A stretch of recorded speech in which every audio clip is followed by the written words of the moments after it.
Grinders. Welcome to the DFS pregame show here on RotoGrinders. I'm Jordan Cooper, aka Blender Ed, Blender HD. You can follow me there on Twitter.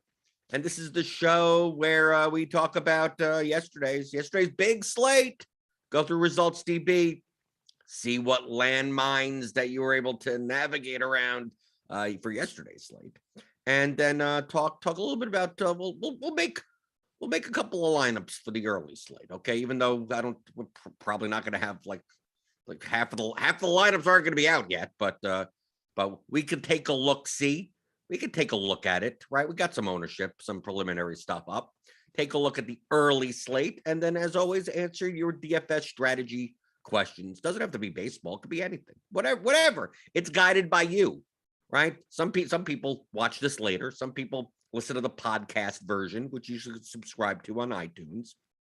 And they go, so sometimes you don't talk about today's slate, or sometimes you barely talk about this. Well, if you show up live at 11 o'clock Eastern in the morning, and you type in the questions that you want, that's what we talk about. So it's all about you. So give me those thummy thumbs. Help us out. Thummy thumbs, thumbs up. Keep the apple juice cold, which it really isn't, because I got this like 2 hours ago, but whatever. Hit the subscribe button if you're new here. Hit the notification bell to know when we go live. I see you guys in there. Suki Singh, Jerome Lewis, Alex Hooper, Doug Montgomery, Hogg, Lawrence, Daniel Hutchins, Card Fans, Apocalypse, Dwayne Bones, Brian C, Jim Steele. We got the crew. We got the crew in here today. And yesterday was we got the Mets Nationals game lasted about 2 innings, right? And then that got suspended. And then the Phillies Dodgers game went about 4 or so, 4 a little. And then there was rain for like 2 hours. So then Scherzer and Nolan both didn't come back. And then we got the 2 doubleheader games that were only 7 innings. And you had to navigate through a lot. So obviously the 7-inning games on a 15-game slate, I just X out, right?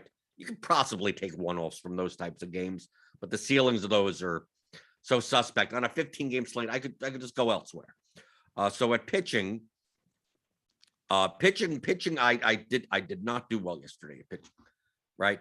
I knew Scherzer and Gilbert would be the 2 highest owned pitchers. Okay, I thought Scherzer was going to be wildly overowned. Now, Forsaken had a bunch, right? I mean, it's not like I didn't have none, right? But 40%, I mean, a lot went under, right? 20, 32, 28, 30. I was around 20-ish. And Gilbert was 9,600. He's not necessarily the most proven pitcher. Facing the Rangers, okay, great matchup. So I was under on him also. But I mean, I still had plenty of him. 20-something%. I decided, since people, if they were going to pay up for Scherzer, I was going to play more Zach Gallen and Sean Manaea. And that did not work out. Well, Sean Manaea definitely didn't work out. Cheese had a bunch. I just even 14% I thought was high for him. I expected Sean Manaea to be like 5% owned. Turns out he was 14% owned. I wouldn't have done that. I would have played more Sonny Gray instead, right? Because that range up there, the Scherzer range, Scherzer with 11,000. But I'm looking at Nola. I'm looking at Gray. I'm looking at Manaea, right? Alex Wood, but I mean, he was more of a, do I want to pay 9,800 for him or whatever? Not really. So it's like, how could I build similar lineups with pitchers?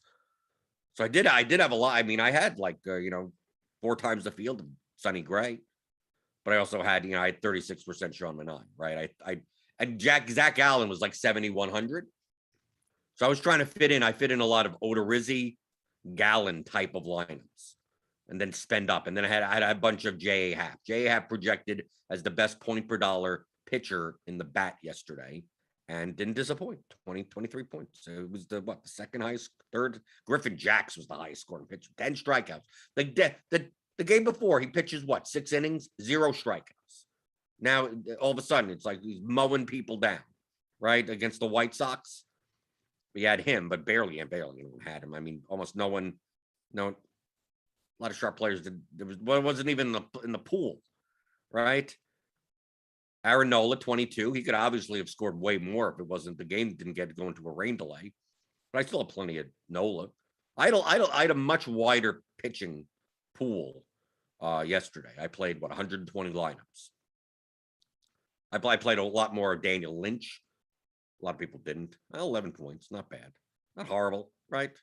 Not absolutely horrible. You take a look at all the positions. The chalk, there really wasn't chalk. The thing is that on a 15-game slate, there really wasn't chalk other than like Scherzer, Gilbert, other than Eloy. Okay, so I get 24% owned batter that gets 0 points. And you could see, for the most part, most sharp players are going to be under on that, right? A 24% owned batter on a 15-game slate. Even if you take out the doubleheader games, a 13-game slate, is it worth it? No. Right, Tim Anderson, right? Okay, so the White Sox were chalky, the Reds, but it's after that, it's really not. It's not. I mean, even the White Sox, like outside of Eloy and Tim Anderson, Lewis Robert, 11%, and then like who's that? Moncada at 8. So I guess the White Sox were the chalkiest stack, but I mean, not absurdly so. I mean, outside of that, I mean, there's only so many players that were even over 10% owned. So once you're playing a 5-man stack, you're playing guys that are single digit owned, no matter what you're doing. So much more spread out yesterday, other than Eloy, pretty much. So playing Eloy as a one-off or something may not have been the best move. I don't know. He could have just gotten 3 home runs and that could have been it. You're right. It could happen. But yesterday, my top stacks yesterday, I'm looking at my cheat sheet, was Cincinnati, okay, St. Louis, who looked good in the beginning, right? Tommy Edman, Paul DeJong, but then Goldie and Arenado, they don't do anything. Molina doesn't do anything, right? Bader, Carlson got a hit or two or whatever, right? The Cardinal stack looked good in the beginning and then kind of just whatever. So I'd St. Louis, the Tampa Bay Boston game. So I had a bunch of Tampa Bay right-hander stacks, right? That didn't necessarily work out. The Rays scored runs, but like 5 of their runs were driven in by pinch hitters. So that didn't help me. And then Boston was fine because I had Devers and Renfroe. So I mean, I had a losing day, but I mean, I didn't lose all my money. Because when you have Sean Manaea in a third of your lineups, like that's going to be a problem. It's going to be a problem. I mean, my best lineups were with the Detroit lineups, which, that was, I believe that was the winning stack, right? We take a look at Detroit, right? Nola, Gilbert. And you kind of needed Sal Perez because he was the highest score, probably had the highest scoring player on the slate with 33 at catcher. And then you go, here's Tommy Edman, home run as a one-off. Santander, double dong, right? You have the 2 double dongs in your lineup. And the Detroit stack, and even Derek Hill with the 0. So there you go, $100,000 with a 0 in your lineup. The power of stacking. As long as you got Detroit right, you're fine. Let me take a look at his next lineup. A similar thing, right? Posey, and he had Posey at 27. But very similar thing, 3 points from Castellanos in the outfield. Forsaken's best lineup. Went the other way, went an Oakland stack. Just didn't score enough. Didn't have, Scherzer couldn't have been out that guy. Lowry, Chapman, Marte, Harrison, Brown. I mean, the Oakland stack really didn't pay off at all, right? Just too few points. Brick 75, Odorizzi, Gilbert with the Detroit Royals 5-3. Michael Taylor, Perez, Merrifield. Like, this is a good lineup. Just didn't have Willie Cash right. Castro was the kind of the key. to the Detroit lineup. So having Candelario and instead of Whit Merrifield, you'd have. Oh no, I don't think you need it. Willie Castro scored like 23 points. Here you go, 21. Take a look at Jay Blake, the King. Yeah, Detroit stack, right. If you had Detroit stacks, Detroit, Kansas City. Adam Engel had a home run as a one-off, right? As long as you got enough points. You got 30. If you get 35 to 40 points out of your pitchers, you were good. You could have won. This Gem Sports guy, wow. All over the place. Just a ton of Detroit stacks, right? There you go. I'm just going to play every Detroit stack possible. Well, they're not bad lineups, right? They're 5-man Detroit stacks. There you go. 5x. 5 stack, couple of one-offs, 2 pitchers, and you're good.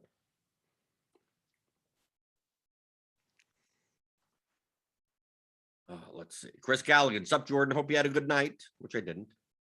I got bounced from first down to second in the $4.20 max after the slate because of a stat correction last night. What stat correction? What got corrected? Was it that thing on only because I saw it?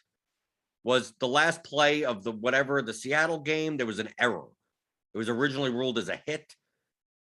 And then they made it an error, which made it an unearned run or something. There was something happened yesterday like that. I don't think it was a stat correction. I mean, MLB, the scorer was originally scored something, and then it was correct.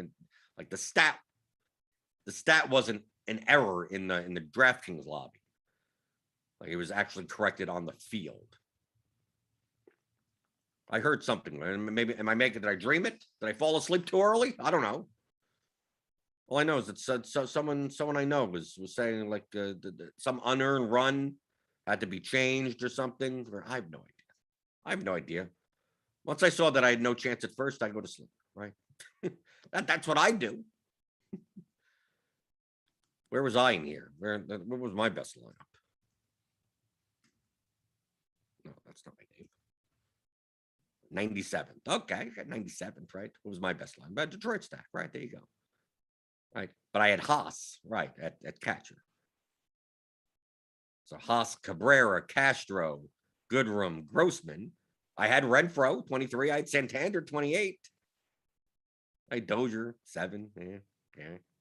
But the Haas, right, it's getting 0 points at catcher when you had Posey and Perez drastically outperforming everyone at catcher. You're going to need it. Close, right? Right. My next lineup here, Detroit, right? Same thing. Here's Detroit with Sal Perez, right? Yeah, but you have 2 Yankees. Yeah, the Yankees didn't do it. Detroit, 5-man Detroit. Sal Perez 1-off, 2-man Judge Stanton, Nola Gallen. Nice leverage a pitcher. Just doesn't get there. It's not like I didn't have Detroit. I had plenty, right? I cashed a bunch of lineups, right? And then didn't cash out a lot of other lineups. Okay.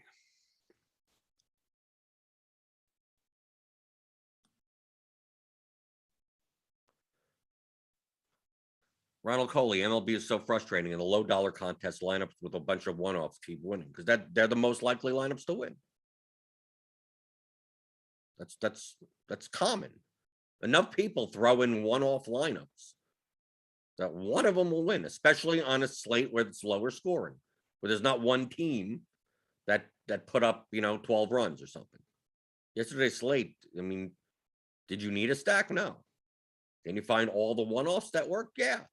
And if 40% of the contest, especially the low stakes, if 40% of the entries that into the contest are people that are making non-stacked lineups, 2-man, I mean, maybe they have 2 from the same team. So it's called, in poker, it's called implicit collusion. It just means that there's so many combinations of that's one of them. So all you need is the nut. It's easier to get the nuts with all one-offs. The optimal lineup is always going to be all one-offs. It's just, how do you get that one lineup? What process do you get to get that one lineup? It's nearly impossible to know the 8 individual batters that will all be the highest score at their respective positions. Catcher 1, first base 1, second base 1, the top 3 outfielders, the top 2 pitchers. Obviously, the pitchers aren't necessarily correlated with the other batters. And people try doing that. They go, well, let me try to find 8 home runs. But if you notice, the users that play those lineups, you may have 20 to 40% of the entire contest that looks like that, especially at the low stakes. It's not the same people. One of that mess of 5,000 entries is going to win, but it's not going to be the same user. You're not going to see oh, well, he did it again. Like, no, because there's no process in order to do that. So it's going to be just some random Joe that threw a lineup in. That's why you see them mostly as single bullets. But there's a lot of those single bullets in there. So that's, on a lower scoring slate, when there's no, like, a stack doesn't go off. Like, even the Detroit stack didn't, like, go off. I mean, there were better scoring players at some of these positions, right? We take a look. Like, he went with a zero, a $2,800 zero. You could have played Michael Taylor there as a one-off from the Royals. Right? A 5-man stack didn't pay off. You could have played Nola and left money and have Hap there. Pay up from Derek Hill and play Juan Soto in that lineup. Right? There's so many ways to build a lineup that's not stacked, that has all the highest scoring players in it. But can you do that as a process? Can you make that as a process? So you're doing that every single day for 150 lineups and be profitable? No, there isn't. You utilize the correlation so you don't have to do that. And most of the time, you don't need the nut. You don't need the nut lineup on the slate. Could have been, what, 200 something points, but no one has it. No, I mean, 168.9 wins the contest. So the larger the contest, especially like the mini max in some sports, like the mini max may be larger than 32,086 in the junior immaculate inning. How many are in the mini max? Like this is a 1,000 mini max, right? 47,000 entries. So it's bigger. So it's harder. This mini max is harder to win than the junior immaculate inning. It's just because of the field size. Now you also have a lot of more weaker lineups, possibly. Not dramatically, but enough so. Because, I can't play this contest. The sharper players, that are restricted from the lower stakes can't play it. But even in this, even a 171.2, right? This was the mini max. 1, 2, 3, 4. It's a 4-man Detroit. Then you got some, I mean, it's a 4-man and some one-offs, I guess, and two Seattle players. A 4-2-1-1, which I guess at least it's 4 from the same team. Okay, that's fine. This is not a bad lineup.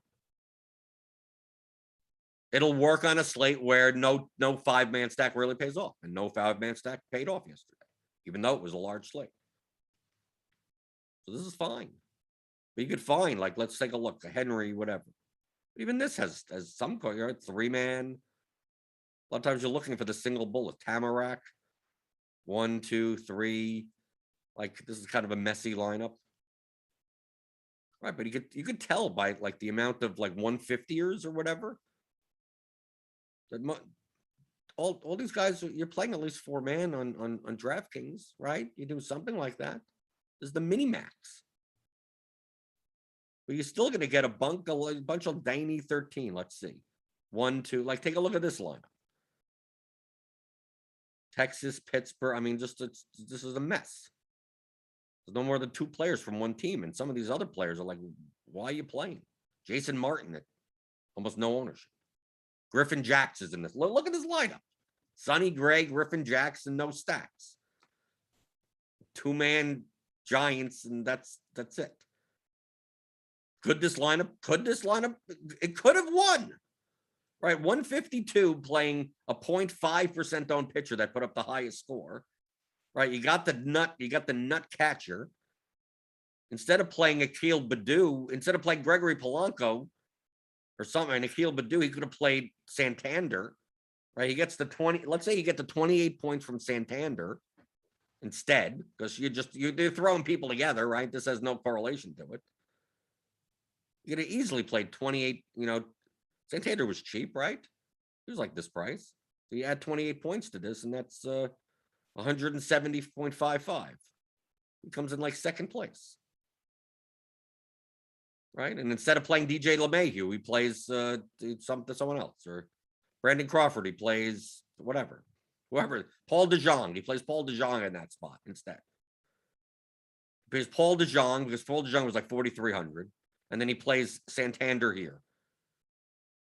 Right? So he makes up 28 points. And what? DeJong had 14. That's 5 points. That's what? 5 points there. There you go, 33 points, and there you go. He wins first. And you look at the lineup and you go,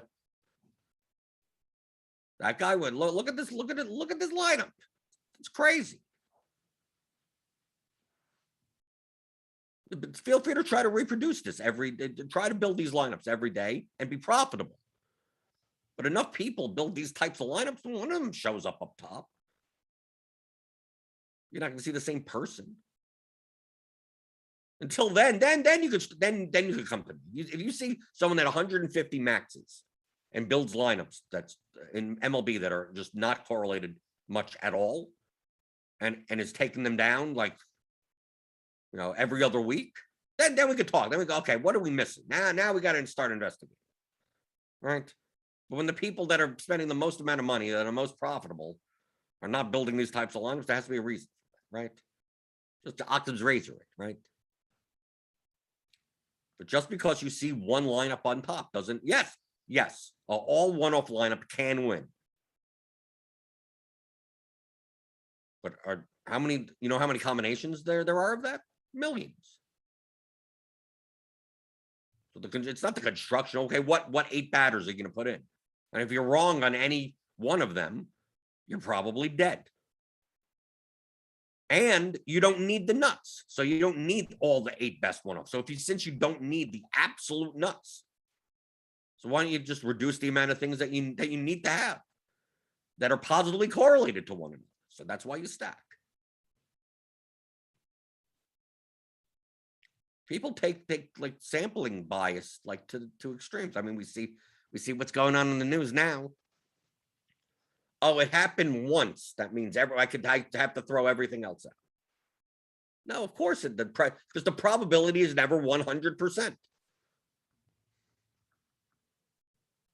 Oh, you stack in MLB. You stack 5-3, 5-2-1, 4-3-1. You stack. Oh, but yesterday a guy won with the all one-offs. So, but how about all the other days? How about all the other days? Like what type of lineup wins? Well, primarily, if we go through all the contests this past season, stack won 78% of the time, right? A 5-man stack on Draftkings, and then 21% of the time, 20% of the time, it's a 4-something type of stack, and 2% of the time it's garbage. It's the messes. It's like, okay, yeah, and messes could win. Oh, so that means I don't play. I should be playing the messes. It's like, okay, you're gonna play the types of lineups that win 2% of the time versus the types of lineups that win 98% of the time. People get so concerned over it. Like, it happened once, so that means, yeah, of course, it's not 100%.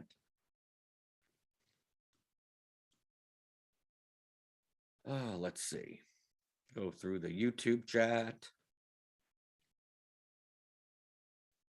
Brian C., how do you estimate ownership on a slate if RotoGrinders has yet to put it up? I showed that last week. You were literally here for it.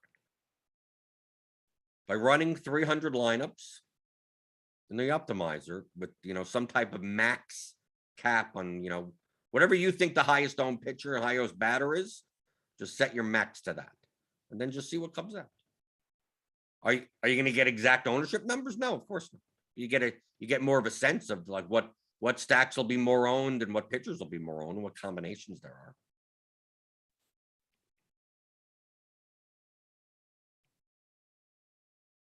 And obviously, like Jim Steele says in the chat, look at the Vegas team totals, right? Typically, if you look at the team totals, that correlates very well with the stack ownership.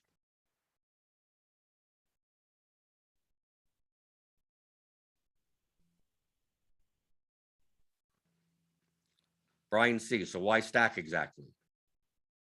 Because a home run from number 3 batter scores those who are already on base. Well, that's direct. That would be directly true. You can measure correlation. There's actually a way to do it. Oh my God. Imagine if someone that's profitable in DFS has actually gone through and used actual statistics, right? Like you could go. What I would suggest is to go to Khan Academy. They have a statistics course there on Khan Academy, and just do it, right? There's multiple ones. You can go on YouTube. You don't have to pay anything. Khan Academy. There's tons of stuff on YouTube. You could Stanford has some lectures or whatever. They're not all that great. I mean, they're boring, but I mean, they're still good. On just basic statistics. Like we're talking about basic statistics. So you can measure the correlations of these things, right? You can measure it. What are the chances? Because what you're doing is obviously you're aiming for ceiling results, right? The 75th percentile of a player's score, right? Well, what correlates to that? Well, you could take the past data, right? So you could take all of DFS scoring for the past 10 years, MLB. I mean, you could take it from previous to that because you take the stats that happened in 2008 and you just put the DFS scoring on them. So you go. You could do it, right? You'll have to learn how to, set that all up to compare, right? What are you comparing? You're trying to plot on a line. Like this is when you hear the word R or R squared, like that's what you're comparing. You're trying to get the correlation coefficient of one thing to another thing, from a variable to another thing. So it's like, how often when this guy scores X points, does that guy score X points? So you could do that on a team, right? Just in a team in general. You just go, there's 8 batters in the National League or 9 batters in the American League. And plot out when they score X amount of points, do their teammates score more than, when they score more than their 50th percentile, do their teammates score more than their 50th percentile? And you could actually measure that, right? And you could back test that all the way through for 10 years, 20 years, 30 years. Obviously, you have to convert the data into DFS scoring because it didn't exist back then. And it turns out that when one batter on a team does well, their other batters on the team tend to do well. Doesn't always happen. So all batters in a lineup are correlated to each other. And the closer they are in the lineup, they correlate a little bit more, but not excessively more. A team doing well means the players get more at-bats, more opportunities to score points. There are more people on base, so their at-bats are worth more. Right? A hit when there's no one on base, and a hit versus there's a man on third, well, you get 2 points for that RBI on DraftKings. Right? There's 2 men on base, you get even more points. Your at-bat, your plate appearances have more ability to get more points. Doesn't matter who's in the line, right? You need more batters, more runners on base, more walks, more people on. That means those guys are doing well because they're getting points for being on base, right? A single, a double, a walk, whatever. And now they're also going to score runs coming the other way if the other guy does well. So you can plot that out mathematically. You could go the entire time. Why do you think all the sharp players stack to some extent? Is it always 5-3? No. There has to be a reason. And if you notice, I'm going to look. I'm going to show. Let's go. There's the forums. I'm going to go. Okay, where do we find? Okay, I never go directly. Rankings. We're going to go to the rankings. Okay. Go to the MLB rankings, specifically, I guess. Okay. Now we take a look. We take a look at the rankings. We have Cheese there. Cheese 10th. Okay. We take a look at a lot of the top players. I would say more than half of the top players. Amazingly enough, have have degrees in applied mathematics or some type of field related to that. Shocking, shocking, shocking, shocking. Osimo and Giant Squid and Uticow and Whistles Go Woo and Anil and Mock Lovin. Brick 75, baseball stuff and statistics and Tyrannosaurus Rex and the Colts and Jesus up there. I mean, you get there. BK Reader, same thing. Why are they doing this? Well, probably because they've done exactly what I said. Once you find that out, everyone knows. I mean, that's why everyone does. It's hard not to. Right? Things aren't being said out of conjecture, out of just like objective, just like, oh, one day, 4 or 5 years ago, 6 years ago, someone said, you know what? Stacking seems pretty good. And then people just took that at face value and everyone just repeats it as if it has no mathematical basis to back it up. Like, no, of course it does. That's why people do it. Okay? And you could do it yourself. Just take some statistics courses. You could do it in Excel. You could obviously do it in R. Although you need a little bit more coding experience for that. You can prove those things. You can get the data. You can scrape the data, get the data set. And now, do I need to do that? No, because I know it's already been done. It's already been proven.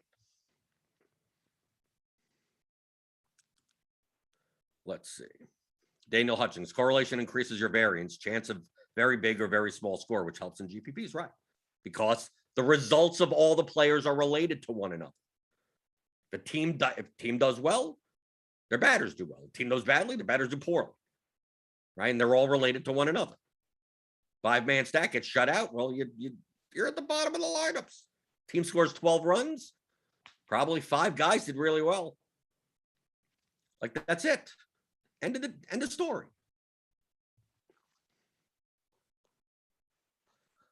Okay. Let's see. Chris Galligan says, I run 5-3 every day because I don't know which day the all one-offs is going to win. Haha. Like 5-3 is very limited. So you're going to, I'm not saying 5-3 is bad. I'm more likely to play 5-3 in small field contests. Okay. We see this in NFL. Okay. It's you have to balance two things. This is very important. Okay. And I've said this before. Okay. Because we're going to come into NFL and it's going to apply the same way. It's going to apply in any sport that has some type of correlation. Basketball, very weak correlations. You don't have to worry about. Everything is dependent on slate size and contest size. Okay. So correlation increases the variance of your lineup. That's true. It also limits the opportunity for you to have outlier to get the nuts. Right? That one-off batter, right? The Orioles stack yesterday didn't do well, but you needed Santander, right? So if you were to play 3-man Orioles, you wouldn't be able to get the nuts, right? The nut lineup, the best possible lineup. Okay? Now, the larger the contest is, the closer the winning lineup will be to the nuts. Now, will it be the nuts? No. But the closer it will be. So you need to aim higher. You need to aim really high. The Millie Maker in NFL, right? We have a Millie Maker at week 1. $5 contest, 1.2 million entries. Okay? Most likely it's going to be, it's going to be close to the nuts. That many entries? Whatever possible lineup that you could fit in to get all the points or whatever salaries, no matter if it looks weird or it's some 1% owned guy, someone's going to have it, right? It's going to be close to that. Okay? So it's the same thing in MLB. If we had a 1.2 million entry contest yesterday, I'm pretty sure that someone would have had that lineup I'm talking. Some Griffin Jacks, J.A. Happ, and Santander Perez type of lineup with and you look and it's like, damn, like that you couldn't have possibly done better than that. Okay. And it wouldn't have had a stack in it. right? Because it's harder to get the nuts with stacks because you need all 5 of those guys to be the best at their positions, right? But we're not playing at 1.2 million entry contest. We're playing a 47,000 entry contest in the mini max, which still means you got to get close. You have to kind of get the nuts, right?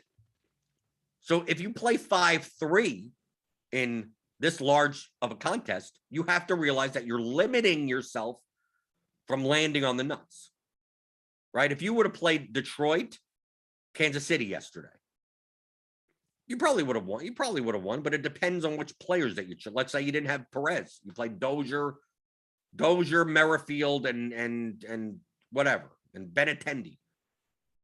Like, well, you lost, right? But you would have never had the chance to have Anthony Santana. Never, because the 3-man Baltimore stack wouldn't have done enough. So playing 5-1-1-1, now you're able to get the 3 good one-offs. But that's in contests that you're aiming, you kind of need the nuts more. So like in the large field contests, I could still play 5-3s. There's no problem with that. But I lean more towards 5-1-1-1 because the field size is bigger. Now, in the smaller field stuff, when I'm playing the 121 in baseball, we go here, is what? 597 entries. Okay? But look at the high score. Look, 153 won it. And after that, 136 was the next score. Like, a 597 entry contest, you don't need anywhere close to the nuts. You need anything close to that. I mean, look at these scores in comparison to the large field GPP. So because I don't need anywhere close to nuts, what I want to now lean, doesn't mean I always do it, but lean towards a 5-3 where I'm not concerned with the outlier one-off, right? As long as I get 2 things right. I just want to get 2 things right. Obviously, the pitchers I need to get right. Let me find the 2 teams that score the most runs. How do I put them together? And I play 5-3. Sometimes I play 4-4, right? So basically, I'm just betting on 2 things. This team and that team. I think yesterday in single entry, in the 121, which I didn't cash in, I played the Reds. I think the Reds and the Royals, I think. I think I played the Reds and the Royals. Did I play Perez in there? I played something like that. The Reds and the Cardinals. It was some combination like that. But it was mainly the Reds. The Reds, I played a Reds 5-man or 4-man or something like that. It didn't work. I played Aquino, right? Aquino did well and everyone else sucked. And I just bet on, and that's it. Because I don't need to get that high of a score. So I'm just going to bet on 2 things. Does it increase the variance of my lineup? Yes. Right? Would that be fine for large field GPP? Yes, it could be fine for large field GPP. But I know I'm locking myself out of a lot of combinations that could be the nuts. So I don't necessarily play as many 5-3 or 4-4 lineups in like the bat flip or whatever, the immaculate inning or whatever they're called. I'm more likely to play 5-1-1-1. Yet in single entry, I'm more likely. I'm using terms like this: more likely, less likely. 10-2, lean 2. Because there are some combinations. You could build a line. Oh, I'm going to build 5-3, this, and you see, like, it doesn't really fit together the way that you want it, but you could end up with a 1. Like, instead of having the 4th piece of this, I have a much better player at 4,400 or something, right? And you play and I go, okay, I guess it's 4-3-1 today. I've weighted in my head. Do I want the extra correlation? Do I want the much better batter? Okay, I'll take the much better batter. That's 50-50, right? But I lean towards in the smaller field to try to get, 1 thing right, 2 things right, least things amount right. So I don't need to get 8 different things right to win a smaller field GPP. Same thing in football. NFL, you're playing the Millie Maker? Like, I wouldn't play 4+3 type lineups. A quarterback, 3 of their pass catchers, and 3 guys running it. Like, you stack an entire game in nearly your entire lineup. Like, dude, unless that game scores like 120 points, you're not going to, there's going to be some one-off in some other game. Even if that game goes 58-47, like there's going to be another lineup that has 1 less of those players and has like the 30-point guy from the other game. and you're not gonna win first place. You're gonna come in really high, but you're not gonna win first. Now, in a small field GPP, you do that, you're fine, because you don't need to get everything perfect. So in NFL, like typically in large field GPPs for NFL, I play what I call a 3+1. A quarterback with 2 pass catchers and a wide receiver or tight end or pass catcher of the opposing team running it back. 3+1. In small field, I'm much more likely to play 3+2, 4+2. Sometimes I'll play quarterback, 2 pass catchers, and even the running back of that team, and then 2 run backs. Right? So I'm kind of stacking that. I'm betting on that game environment, and then filling out the rest from there. Because in those contests, I don't need to beat 1.2 million people. Even the slant, which is like 60 to 70,000, I don't have to beat that many. Small field, if I'm playing the luxury box or something, that's what, 300 people or something, 300 entries, right? Even the spy, 4,000 entries. Okay, maybe I'm not playing 4+3 in there, but I mean, because that's 4,000 is a little bit different than 300. Maybe I'm playing 3+2, but I don't need to. You don't need to aim for the nuts in those contests. And by correlating too much of your lineup, you're locking yourself out from the nuts. So you have to weigh those two things with each other. It's not one or the other. You may be listening, you may be watching, going, oh, so in large field, I never play 5-3. Like, no, 5-3 is great in large field.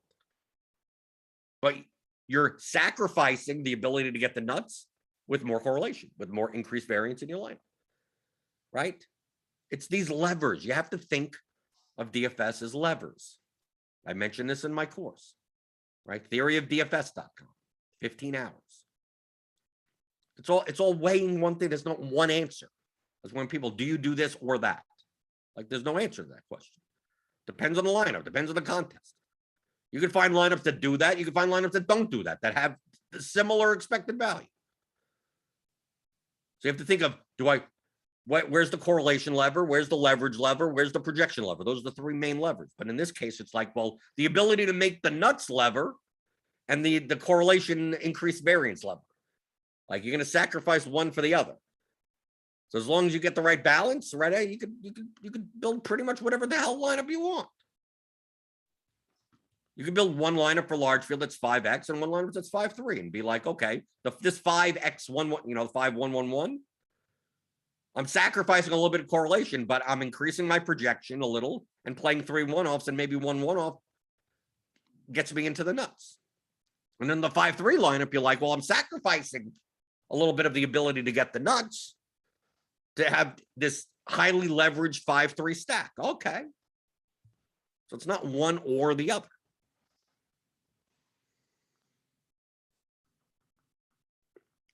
Going through the YouTube chat.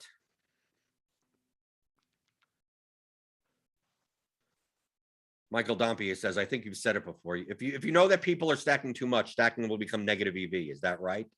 Not that it's likely that happens. Well, I mean, stacking may still be plus EV. It just depends on the lineup that you're playing. Maybe certain teams may be overstacked. But they're not stacking too. But we're not anywhere close to that point. Oh, everyone stacks. No, everyone doesn't stack. Download, you can see it. You could see it. Download the CSVs. We may be in a little bubble where it's like, oh, everyone's stacking. No, download the CSVs. No, nowhere close. We have Slate IQ that comes out every day for premium members. And if you want to be a premium member, click on the link in the description. Get $10 off your first month. You look on Slate IQ, even that says you get leverage by stacking. It's like, oh, I thought everyone stacks. It's like, yeah, well, not everyone's watching these shows. Not everyone's watching Crunch Time and reading the grind down or reading Cheese's musings or looking at ownership or projections. Then they're not doing it. Daniel says, I guess to break the top 10, I needed a math degree. Computer science only got me 25. Yes. Well, I mean, it's related. I consider computer science degree to be in the same type of, some type of field like that, right? But a lot of them have, a lot of them is applied mathematics, right? I mean, the whistles go woo. He's like a PhD, like college professor in math.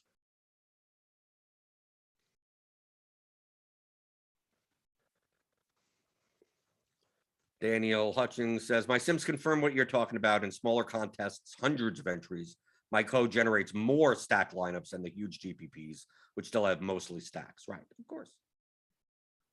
Right? Oh my God, I said something that's mathematically accurate. Well, you know why? Because I've looked at this. I mean, it's not complicated. And then you look at other sharper players and they're doing a similar thing. So there has to be a reason for it. I mean, you could just start from that.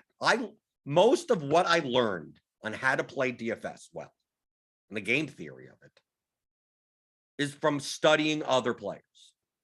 Number one, that day one, October 2015, playing a soccer slate, breaking even, and then going, what did other people do? Why did this guy play that guy? Now, I didn't know who the players even were, like the users in the lobby, who's good, who's bad. But I would see that a couple of people, they're playing every day. They're playing every week, for every slate. They seem to be doing better than me. Why did they play that guy over there? And then you start studying lineups. Then CSVs became a thing. Right. So now I'm downloading contest CSVs. I want to take a look at all of their lineups. That's interesting. Why are they playing this guy with that guy? Why are they playing the defender and the goalkeeper together? Oh, yeah, because they're correlated. Right. Because if one thing, now I can get more. Right. I mean, it's common sense, but and then you start down. Then you move to a sport that has a lot more NFL, MLB, NBA. Then you're downloading CSVs, and then you're running. You're literally analyzing them.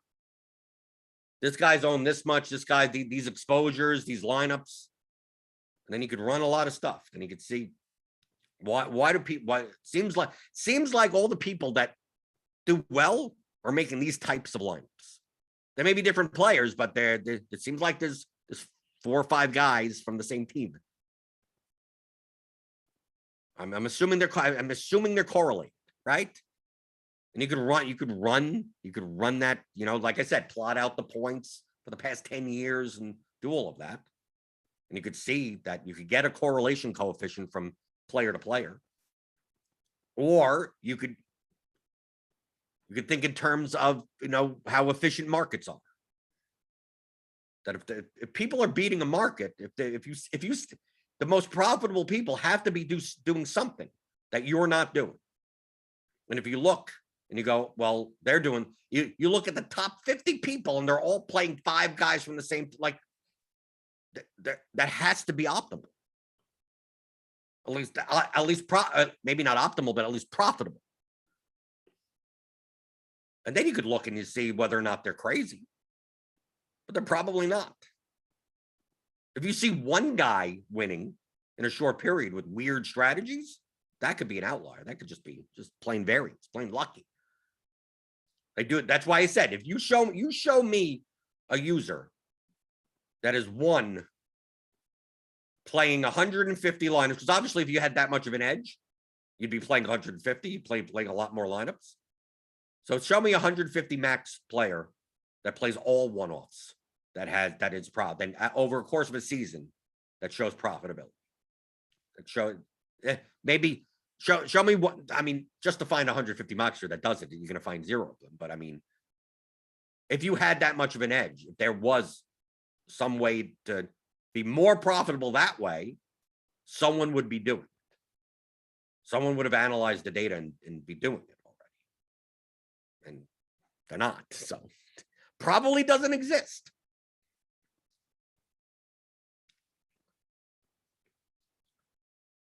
Let's see.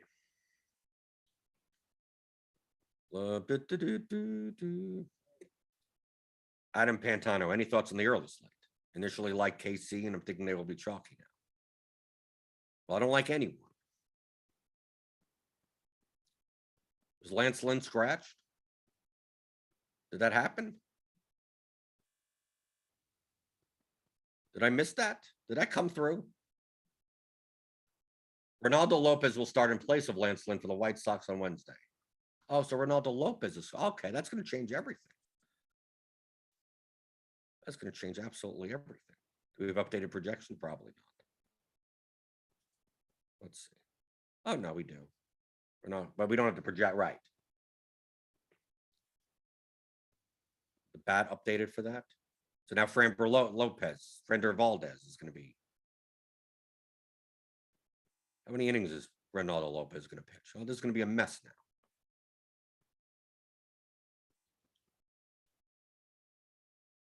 So what are we looking at? Ownership wise, I'm assuming this is updated. Brantley, Engel, the White Sox are going to be chalky. Because now you don't have to pay up a pitcher anymore. I mean, literally, I mean, now that takes off. Valdez is 9,800 and everyone else kind of sucks. Right, you can play Alcantara. I mean, you could pretty much fit it whatever you want. Ryan Weathers against Miami. That's probably going to be the chalk, right? Valdez, Weathers, Ober, maybe, I don't know. But now you're going to be able to spend up. So maybe the option here is to play too expensive. I mean, but you're never playing that expensive of a combination. So you know what you do? I'm going to, let's see, build rules, unique players, just put it at 2 for now. For hitter max is okay. What's the max exposure? Let's see, like 40% on a pitcher, probably 40 on them both, right? A short slate, maybe 45. Put them both at 45. Screw it. 45, 49,000. Put the stack. I'm playing smaller fields, so I'm going to put the stacks on 5-3. Give me a nice 2 uniques. Do I need to reuse running exposures? I guess maybe. And then let's see what shows up. Let's put a max on stacks. Let's see if the White Sox, I guess 40%. 30% just to be 30% stacks. And we'll just see what shows up. 100 lineups? Yeah, that's good enough.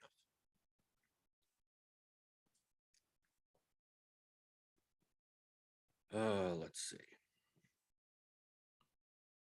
Going through the YouTube chat.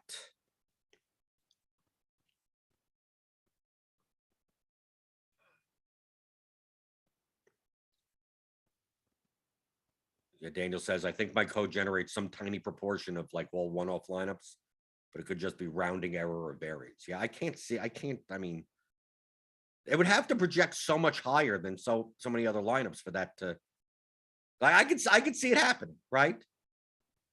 On baseball slates, if there's some, if we have numerous players that are wildly mispriced for their projection. Like, let's say we had a slate where Ohtani was 2,500 and Judge was 2,500. Like we got a couple of those. Like that dramatically, like compared to their projection, like they'd be 5x, 6x multipliers or something. You know, you have the Wrigley win game, and those guys are 2,500, like that type of thing. And you go through, and it's like you could build an all one-off lineup that projects for X points, and it beats out like the highest possible stacked 5-1-1-1 lineup by like 7 points. And then it's like, okay, like then maybe in your 150, your code you'll get that lineup. You'd be like, God, that may be worth that. Maybe he's probably still not using it.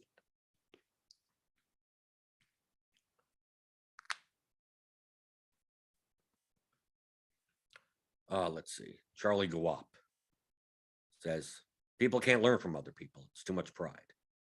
Right. Anything is technically possible if you just do what me and a whole bunch of good players do.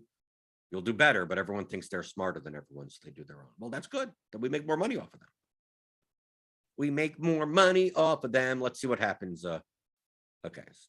All I did is use the bat projections as of now. I don't even know. Ronaldo Lopez doesn't have an ownership. Who knows? So what comes up more than their fair share? The Padres? Is that going to be a thing? If their ownership is low, Pham, Cronenworth, Machado. Maybe that's what I want. Especially if they're like the late, right? The Padres lineup is not going to come out for God knows how long. Maybe the Padres to play against Alcantara, and people aren't going to want. People are going to play Alcantara now with Lynn gone, right? I think so. So they're going to play Valdez. I mean, the Rockies are, the ultimate like leverage play now. But I think Alcantara gets enough ownership, right? But I mean, it still says to jam in a bunch of Alcantara also. 15%, Ryan Weathers, 29%. So I don't know if this, I don't know if the ownership is right. But yeah, the Royals look pretty good. Like you just stack that game. I mean, that's the number one. Based on the bat projections, the 5-3 that comes up the highest is Valdez Alcantara with the Royals 5-man and the Yankees 3-man. So you're basically avoiding the White Sox. Well, I mean, the bat doesn't really like the White Sox. We look at the stack projections here. Let's see. Let me update this. The Brewers are going to be, well, tonight, the Brewers are going to be hella chalk against the Arrieta. Look at this. Look, 111. The next one is 93 for the ceiling. Oh, the Brewers are going to be nuts on tonight. So let's take a look.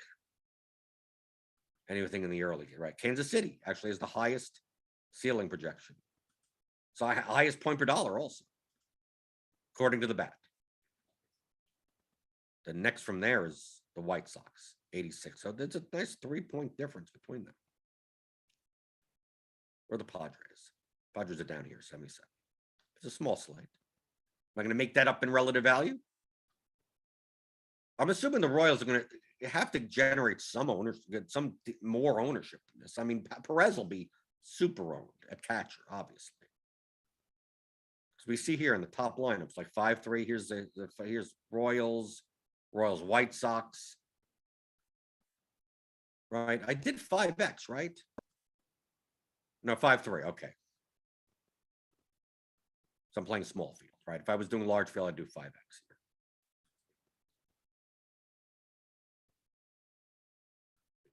So we see Royals, Yankees, Royals. I mean, is it all Royals? What's going on? Oh, no, there's plenty. Oh, we get actually get more San Diego than all the other ones. They must project like lower, but in that like middle range.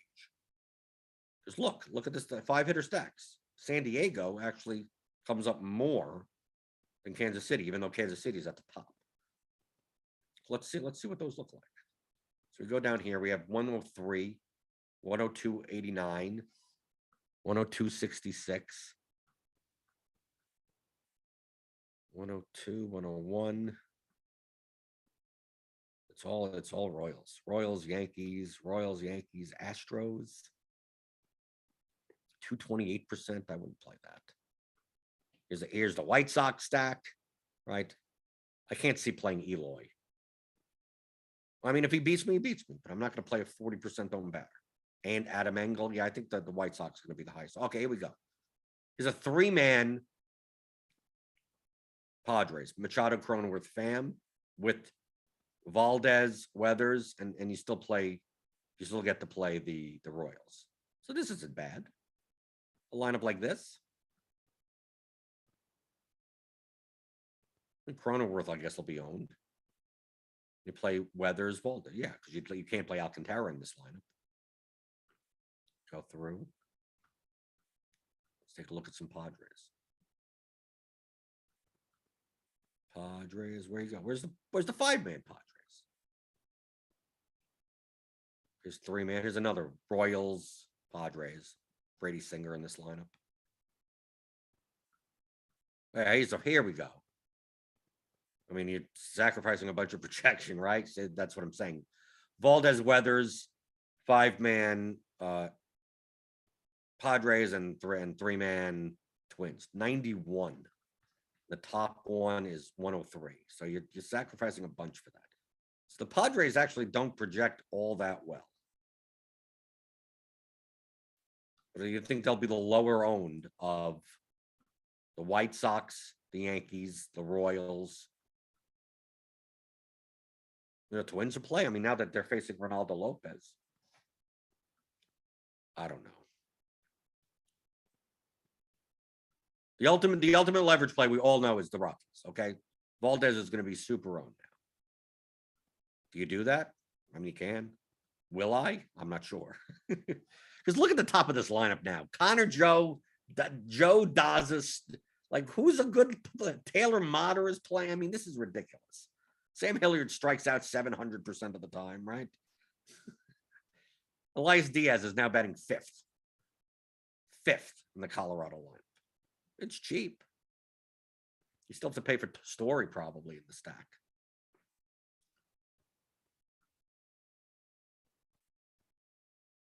But if you just use the bat projections, it looks like you're stacking the Yankees Royals game. If you're just going by projection, which it may not be that bad, 155 if this ownership is correct. I think maybe the Yankees are under-owned.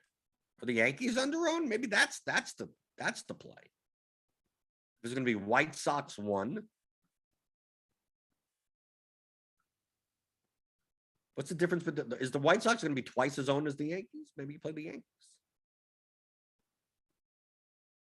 Taking a look at this Yankees lineup, why not? You can still play Void at a cheap price. Yeah, they got to be more owned than. I mean, obviously, they got to be more owned than this. Aaron Judge ain't coming in at 12% and Gallo at 10%.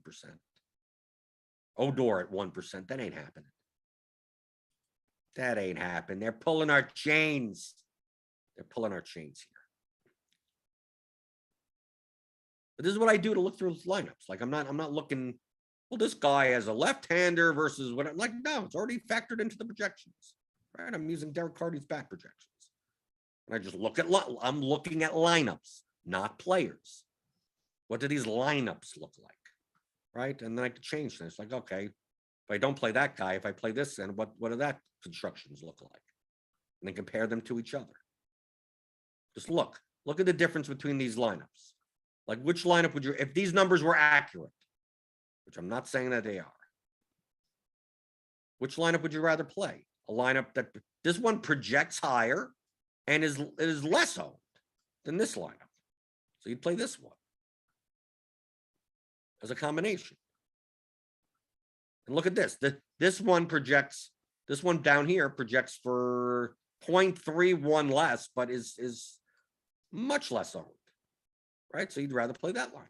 I mean, so that's why you're just looking at lineups and not players. Make whatever combinations you want from there.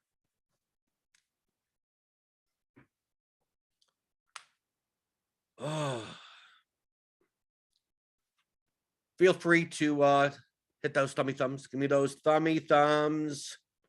Hit the subscribe button if you're new here. We got Grinders Live coming up later today, I believe. We got a bunch of stuff today. Got the DFS OGs, the OGs. They're doing their podcast, the Swolecast, I believe. There's a bunch of stuff. We're doing some so rare soccer things. I don't know. I just look at the schedule and be like, oh, there's a lot of stuff today. A lot of stuff coming up.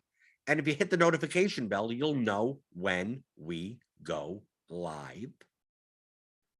And I'll be back tomorrow. Tomorrow, no pregame show. Okay.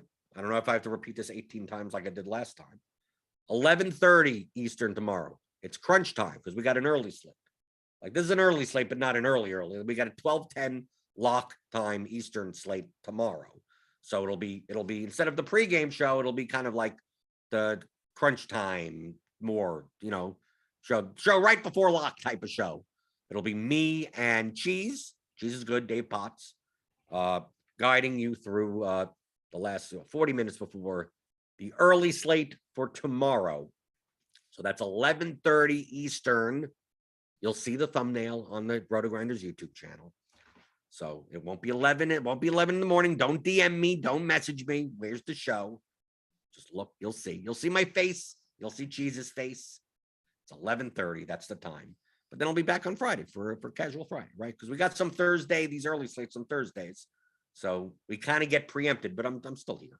I'm still always here. That's what I do. I answer your DFS strategy questions, review past slates, and sometimes we make some lineups or we look at some potential lineups. The Lance Lynn news just like screwed everything up, right? Didn't screw everything up, but just Anything that I was looking at before doesn't matter anymore, right? So now you got to relook at everything. So until tomorrow, I'll see you again on another episode of the DFS pregame show on RotoGrinders.com.